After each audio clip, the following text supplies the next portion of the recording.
Pag sinasabi nga doon natin, tinanong ka, anong work mo? Pag sinabi mong service ko ka, yun na agad yung judgment sa'yo ng maraming tao.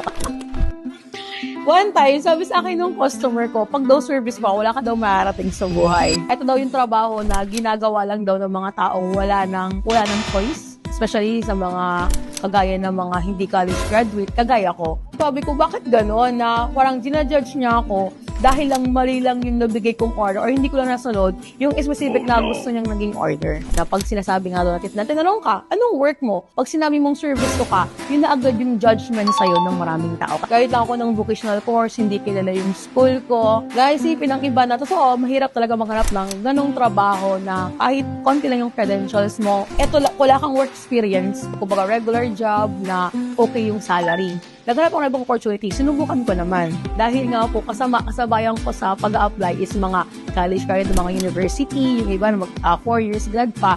Nahirapan talaga ako maghanap ng work. Sobrang swerte ko kasi nakita ko yung The VIP Club. Kasi nakita ko sa ganitong opportunity na hindi mo kailangan maging magaling, hindi mo kailangan maging sobrang talino. Basta magsipag ka lang, marunong kang sumunod sa mga tinuturo sa'yo, kaya mo aralin yung negosyo, matyaga ka, pwede kang umasenso